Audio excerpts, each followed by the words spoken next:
That is French transgender player Julie Tétart, who says, if the WNBA contact me, I won't say no. Trans rights now is our new battle. That's what I think I was saying, that like the battles have changed. Oh, yes. You know, like our intentions have been the same, but now the environment has changed. That I meet every single requirement necessary to compete in the WNBA. After careful consideration and reviewing the current eligibility guidelines, I am officially declaring myself a WNBA prospect. If simply declaring who you are is all that's required, then I meet every single requirement necessary to compete in the WNBA. Two former NBA players just announced that they are declaring for the WNBA Draft here. Okay? Now, obviously, they're trying to make a point, but this definitely puts the league in an impossible position here. My team and I have carefully examined the WNBA's eligibility criteria and governing framework surrounding self-identification and inclusion. Based on the current guidelines, I can and am officially declaring my eligibility for the upcoming WNBA draft in May 2027. I am definitely not here to mock, make fun of, or disrespect any community or personal choices. I am simply asking that the current rules be applied equally to everyone. The rules that represent the very values many WNBA players and coaches have publicly advocated for. My team and I are prepared to ensure these guidelines are applied equally, consistently, and without exception. And I look forward to the WNBA honoring its stated principles. See you at training camp. Trans rights now is our new battle. That's what I think I was saying, that like the battles have changed. Oh, yes. You know, like our intentions have been the same, but now the environment has changed. We see trans people's rights being, you know, stripped away from them. There's a lot of discourse around trans athletes and what they can compete in. I would welcome a trans athlete on my team or against my team anytime. I don't think it's a problem in the world. It's just another way to kind of attack trans people.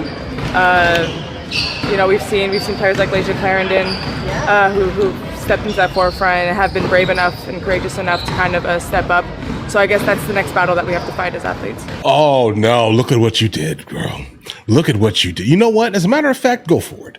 Listen, I will back the idea of all of this happening because, I mean, finally, most likely we'll kind of get people in the stands, kind of large scale. Most likely people will end up truthfully getting paid more. Why? Because there's a little bit more, I don't know how to explain it here, guys. Athleticism happening. Maybe we'll see some dunks. I suspect, in fact, here, that this would be something that would be great. Right? For the league here. Guys, all of the arguments and talking points we've ever heard about, specifically the WNBA, specifically complaining that they're not making as much as the NBA, a lot of that has to do with the people that are going, guys. Understand this here. If you don't have the ability to basically get enough people in the stand, sell enough merch, etc., right? Get enough, I don't know, sponsor dollars here. It has nothing to do with you being a woman, okay? It has everything to do with, it's just not that interesting to watch, bro. My personal opinion, maybe you like it, great, but I also do not like watching middle school or high school basketball games. Why, you may ask here? No one's dunking, bro. All right. Like the reason why you want to see these games a lot of the times is because people are dunking. And finally, guys, but listen, I say if you want to go ahead and do it, go ahead and do it. So if the WNBA is in favor of men and women's sports, maybe they should give this guy a call. That is French transgender player Julie Tétart, who says, if the WNBA contact me, I won't say no. Just take a look at how physically dominant she is against the women in the French second division, where he was named Player of the Year, Defensive Player of the Year, and Domestic Player of the Year. Mercedes, the WNBA is a favorite topic here of the Right Squad. They should give us money for talking about them. What do you think? Do you think the WNBA should do this? Because right now they are on a publicity roll. I think we should invite Sophie Cunningham to be on the Right Squad. Wouldn't that be amazing?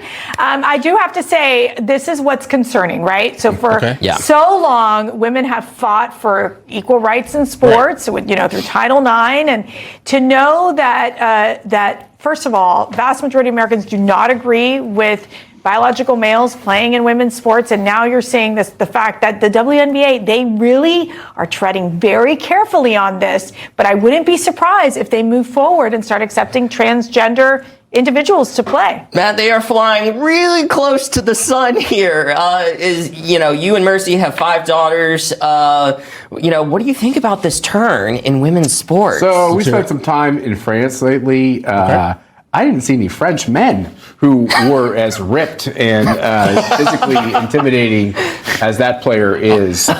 I'm gonna be honest, that's pretty accurate if you've been to France. Like 5'7", 5'6" is basically it feels like that's kind of the norm, but hold on. I don't think this is a very good idea, and I'm sure you don't either here. Like, it's all fun and games listening to this literal nonsense that's happening here, the clown world or the representation of clown world that we're encountering currently at this moment here. But the truth of the matter here is that this is absolutely like a destructive things for women's sports here. And people are going to say, listen, I've never heard you talk about women's sports. You don't really care. That's not what I'm saying here. The point that I'm trying to make is this here. This is not really conducive. The reason why why women do not play in the NBA is because they would legitimately have zero chance here, guys. Some of the weakest players would not have a really hard time playing against, the WNBA teams here. And we've seen this kind of we've seen this in nearly every single sport, guys. Listen, Venus and Serena Williams legitimately had this conversation publicly. Men and women are just built differently here, guys. Not good or bad here. Understand this here, just differently. And when it comes to anything generally athletic or kind of muscle fiber oriented here, it becomes even, guys, the gap spread. Guys, this is really hard because it's just going to come off terribly. Like, there's really no way to have a successful conversation without specifically people on the left getting their feelings hurt when they realize that men and women are built differently and have different levels of strength and athletic ability and lung capacity. All right. It's hard. How do you explain that to people? I mean, 20 years ago, it probably would have been easy, but now I don't know. All right. This will absolutely crush the spirit of every single female that went into sports. Okay. That went into sports, became the best that she possibly could be here. Understand this here. And then in walks a gigantic amount of people who, by the wording of the letter of the law here, let's just say this here, right, the policy dictates that anyone that basically dictates that they are this can do this. Understand the logic that we're going through right now, all right? Like, you don't even have to dress up. All right. Like, you don't have to appear as anything. You could just wake up and say, hey, me, beard. All right. I am this. No one believes you. The left does. Right. But any logical person is looking at you like, what are you talking about? That's crazy. It doesn't make any sense here.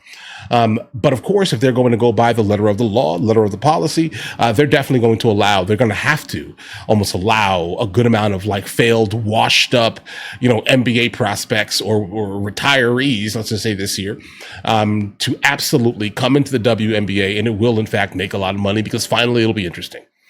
Okay. My opinion here. But geez, guys, this is craziness, guys. Listen, guys, you guys have an absolutely amazing day. We can go ahead and follow the story if there's any more information here, guys. But in the meantime, bro, this is a wild one.